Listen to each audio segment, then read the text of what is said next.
अस्सलाम वालेकुम। उम्मीद है आप सब खैरियत से होंगे। मेरा नाम अली है और मैं यूट्यूब पर हॉरर स्टोरीज़ को नरेट करता हूँ। अगर आप भी स्टोरी भेजना चाहते हैं तो ईमेल कर सकते हैं। ईमेल आईडी वीडियो की डिस्क्रिप्शन में मौजूद है। मैं पहले ही ये बात क्लियर कर दूँ कि अगर कोई रूहों वगैरह को मानता है और वो ये मानता है कि रूहें बदला लेने आती हैं तो वही इस वीडियो को देखे, दूसरे इस वीडियो को स्किप कर सकते हैं। आज की स्टोरी मुझे भेजी है इरशाद भाई ने मुल्तान से। तो चलते हैं अपनी स्टोरी की तरफ। अस्सलाम वालेकुम अली, क्या हाल है आपका? मेरा नाम इरशाद है। लोग मुझे इर्शी कहकर बुलाते हैं। मैं मुल्तान का रहने वाला हूँ। ज़िंदगी का ज़्यादा हिस्सा मज़दूरी करके बीत गया। कुछ अर्सा पहले मुझे एक सर्द खाने में नौकरी मिली। मेरी चौकीदारी की ड्यूटी थी। मुझे ये जॉब इसलिए भी पसंद आई क्योंकि काम ज़्यादा मुश्किल नहीं था। सिर्फ रात को बस बैठकर चौकीदारी करनी होती थी। रात के वक्त हमेशा से थोड़ा अजीब लगता था, मगर मैं कभी किसी से डरता नहीं था। मैं आपको जिस सर्द खाने की कहानी सुनाने लगा हूँ, मैं उसका नाम नहीं बता सकता क्योंकि मेरी मजबूरी है। वो दिसंबर का आखिरी हफ्ता था। सर्द हवाएं चल रही थीं और मुल्तान का मौसम हमेशा की तरह सुकून देने वाला था और ख़ामोश। मेरी ड्यूटी रात 8 बजे से सुबह 6 बजे तक होती थी। मैं ड्यूटी पर आते ही रजिस्टर पर हाज़िरी लगाता था और फिर अपनी कुर्सी पर बैठ जाता था। उस रात के 12 बज चुके थे। मैं चारों तरफ देख रहा था। सर्द खाने के अंदर छोटी छोटी लाइट्स जल रही थीं और हवा की एक हल्की सी सरसराहट गूंज रही थी। ज़्यादा लोग इस वक्त नहीं आते थे, इसलिए ज़्यादा काम भी नहीं होता था। लेकिन उस रात सब कुछ अलग था। सबसे पहली अजीब चीज़ हुई। मैं रजिस्टर लिख रहा था जब मुझे महसूस हुआ कि कोई मेरा नाम ले रहा है। आवाज़ बहुत धीमी सी थी, जैसे कहीं दूर से आ रही हो, जैसे किसी ने इरशाद पुकारा हो।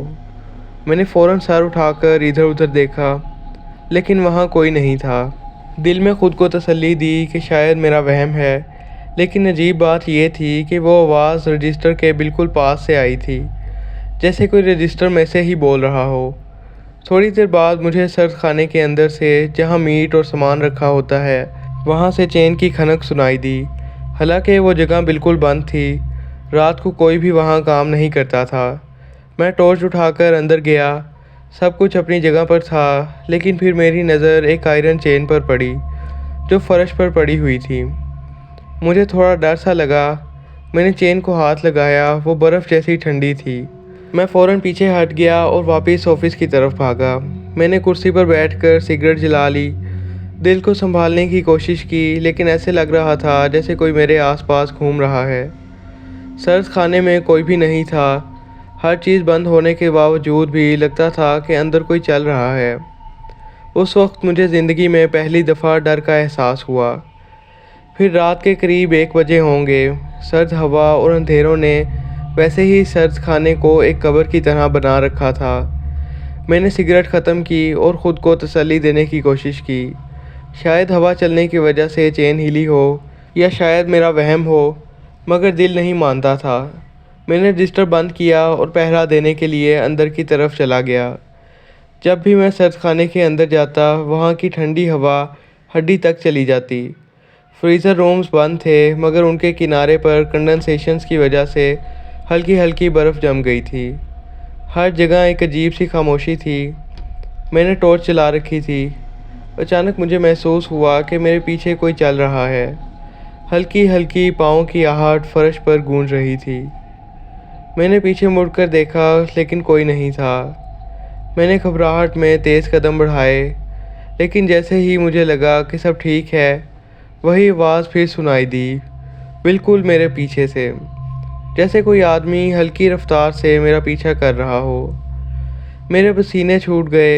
मैं भागकर फ़ौरन ऑफिस आया और दरवाज़ा अंदर से लॉक कर दिया। कुर्सी पर बैठ के गहरी सांस ली। मैंने अपना ध्यान बदलने के लिए रजिस्टर खोला, लेकिन जैसे ही मैंने पेज उल्टा, मेरे होश उड़ गए। उस सफ़े पर खून से लिखा था, चले जाओ यहाँ से।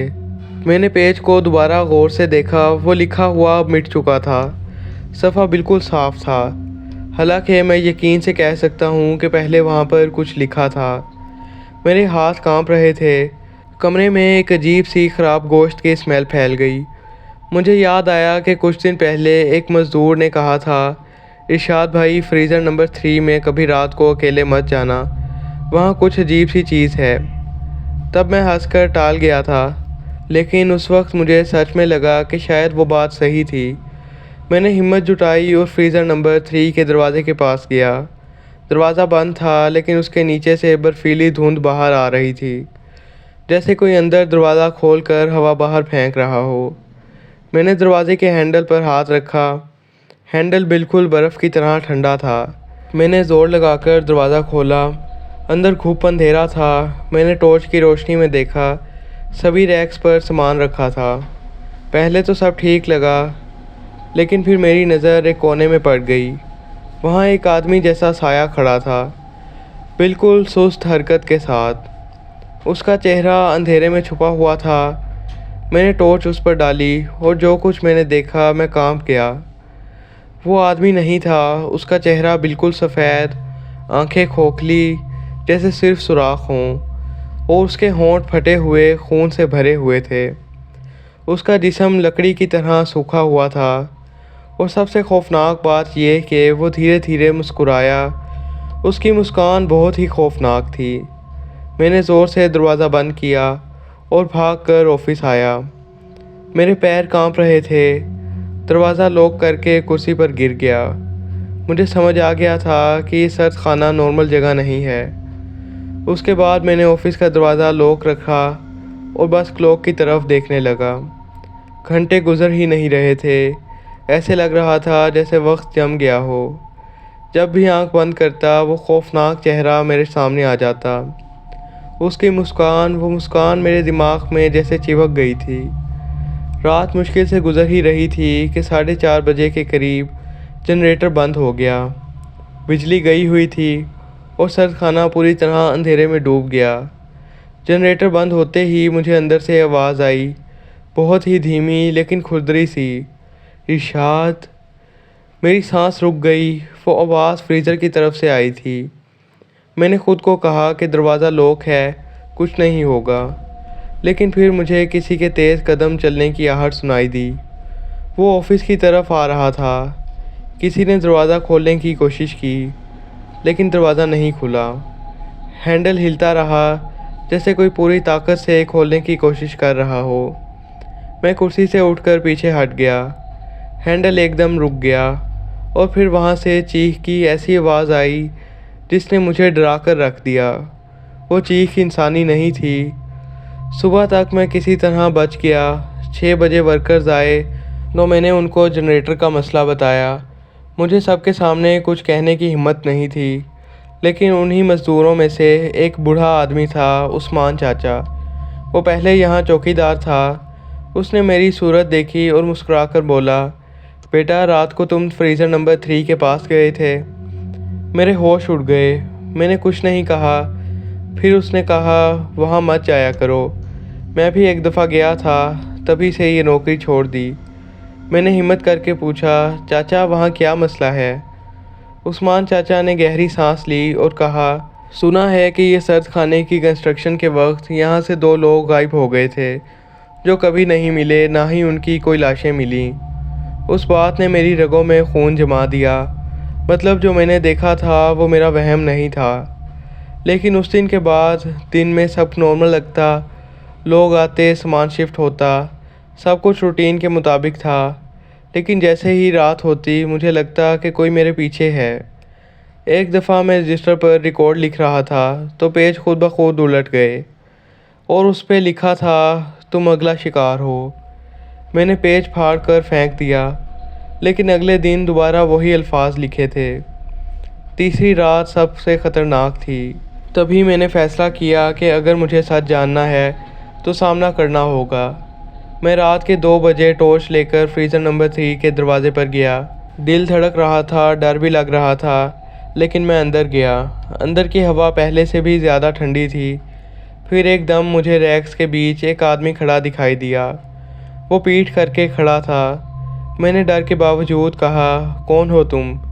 वो आदमी धीरे धीरे मुड़कर सामने आया और उसने मेरा नाम पुकारा, इरशाद। मेरी टांगों ने मेरा साथ छोड़ दिया।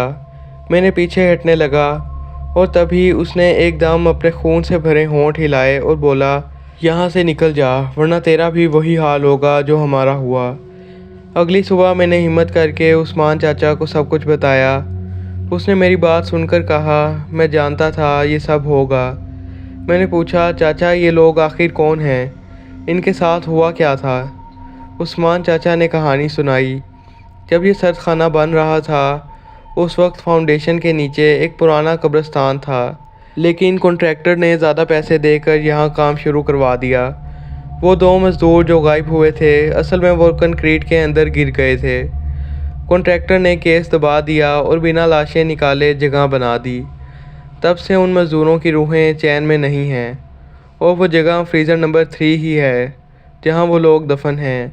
मेरे सर से पसीना बह रहा था, मतलब मैंने जो देखा वो वही मज़दूर थे।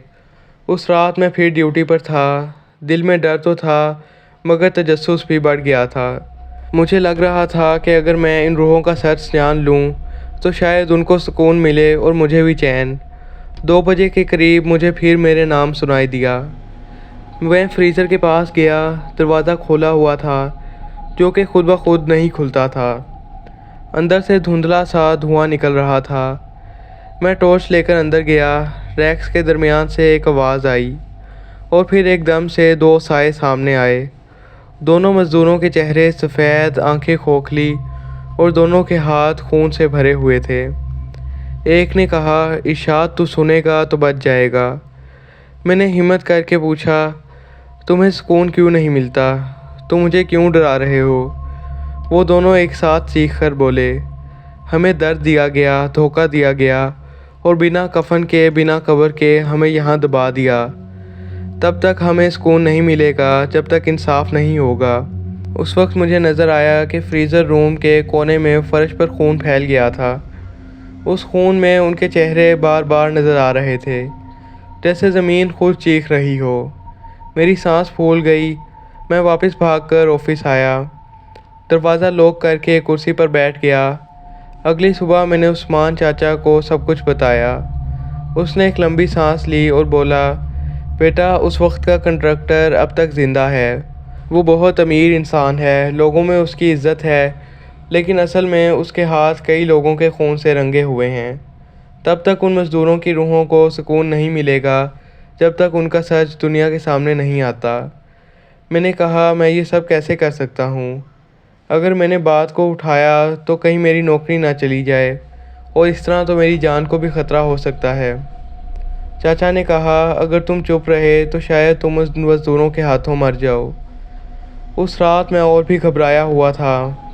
उस रात मैंने रजिस्टर देखा तो उस पर लिखा था, हम 3 लोग हैं। तब मुझे पता चला कि वो 2 नहीं बल्कि 3 लोग थे।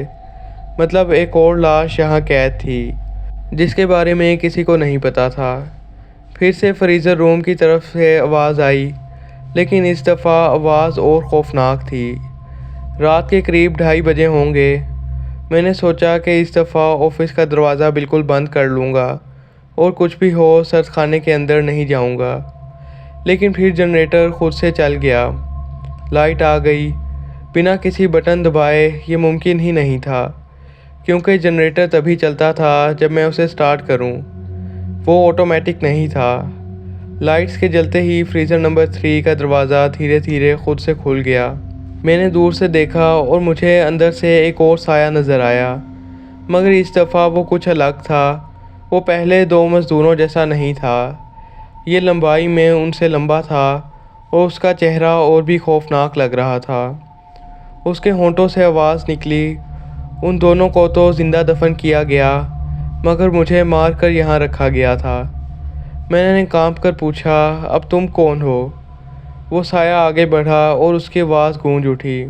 मैं उस कॉन्ट्रैक्टर का अकाउंटेंट था। मैंने उसके साथ मिलकर पैसे खाए, मज़दूरों की मौत भी छुपाई, लेकिन जब सच बाहर आने लगा, कॉन्ट्रैक्टर ने मुझे भी यहाँ दफन कर दिया। तब से मैं भी इस जगह से आज़ाद नहीं हो पाया। मेरी रगों में खून जम गया। वो आगे बढ़कर मेरे सामने खड़ा हो गया। उसका चेहरा धीरे धीरे रोशनी में आया और मेरी सांस रुक गई। उसकी आंखें बिल्कुल जलती हुई अंगारों की तरह लाल थीं। वो दोनों मज़दूरों जैसा बेजान नहीं था, बल्कि उसके अंदर जलन थी, गुस्सा था और इंतकाम था। मैं नीचे गिर गया। मेरे होंठ थरथरा रहे थे।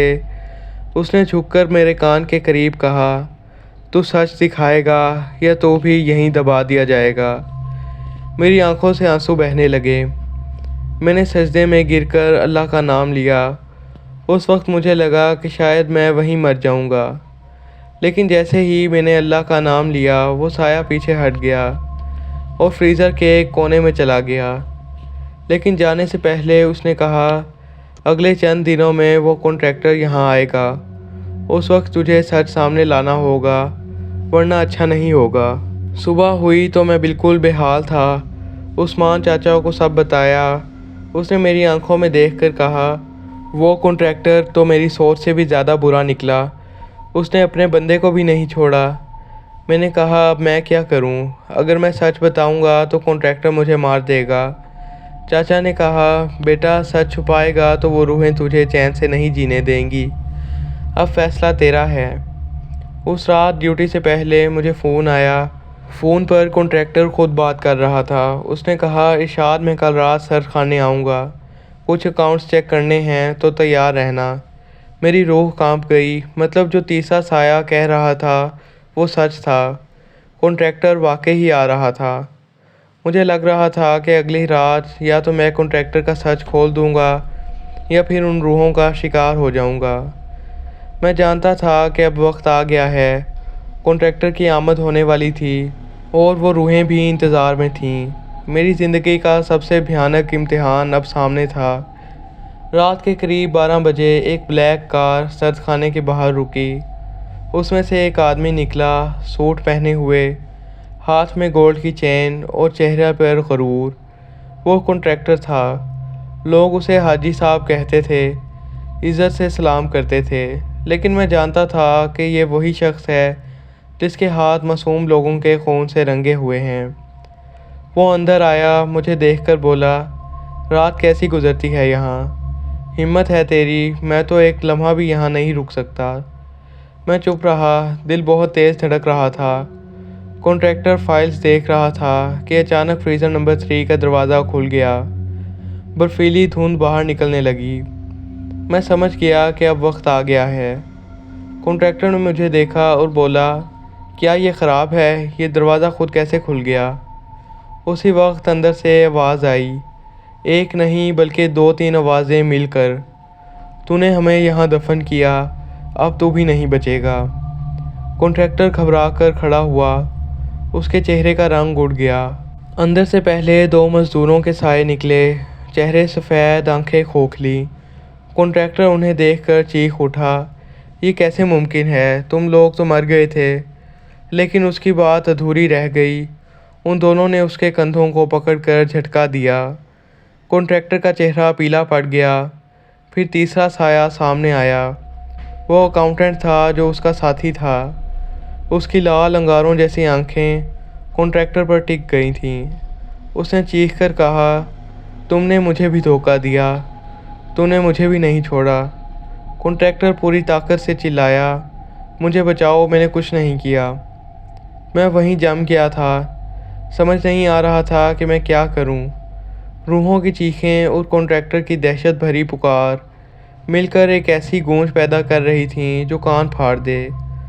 उस वक्त मुझे वो बात याद आई जो उस्मान चाचा ने कही थी, अगर सच छुपाया तो तू भी उनका शिकार बन जाएगा। मैं हिम्मत करके ज़ोर से बोला, ये कॉन्ट्रैक्टर कातिल है। इन मज़दूरों को ज़िंदा दबा दिया था। इनके खून का ज़िम्मेदार यही है। जैसे ही मेरे मुंह से ये अल्फाज निकले, हवा और भी ठंडी हो गई। रूहों की चीख रुक गई। कॉन्ट्रैक्टर नीचे गिर गया। उसका जिस्म कांप रहा था। उसने रूहों की तरफ देखा और घबराकर चिल्लाया, मुझे माफ़ कर दो। लेकिन अब देर हो चुकी थी। तीनों साए कॉन्ट्रैक्टर के जिस्म के अंदर घुस गए। उसकी आंखें एकदम सफ़ेद हो गईं। जिस्म तोड़ मोड़ गया और वह ज़मीन पर गिरकर तड़पने लगा। एकदम से उसकी चीख बंद हो गई। उसकी आंखें खुली रह गईं। वो अब मर चुका था। कॉन्ट्रैक्टर की लाश सर्द खाने के फर्श पर पड़ी थी। रूहों की आवाज़ धीरे धीरे ख़त्म हो गई। फ्रीज़र नंबर 3 का दरवाज़ा बंद हो गया और उस वक्त वो सर्द खाना नॉर्मल लगने लगा। मैंने फ़ौरन एम्बुलेंस को कॉल की। मुझे ये डर था कि कहीं इसके कत्ल का इल्ज़ाम मुझ पर ना लग जाए। जब तक एम्बुलेंस आई मैंने उसको उठाकर कुर्सी पर बैठा दिया। मैंने उनको झूठ बोला कि इनके दिल में दर्द हुआ और फिर इनकी सांसें बंद हो गईं। पुलिस को भी बुलाया गया, मैंने उनको भी यही बयान दिया और जब उसको डॉक्टर्स ने चेक किया तो उन्होंने भी यही बताया कि हार्ट अटैक हुआ है। इस तरह उन लोगों को इंसाफ मिल गया और मैं भी बच गया और आज भी मैं उसी सर्च में नौकरी कर रहा हूँ, लेकिन अब वहाँ सब कुछ नॉर्मल है। ये थी आज की स्टोरी। ऐसी मज़ीद स्टोरीज़ के लिए चैनल को सब्सक्राइब करें, वीडियो को लाइक करें और स्टोरी कैसी लगी इसके बारे में कमेंट करें। अगली वीडियो तक के लिए अल्लाह हाफिज़।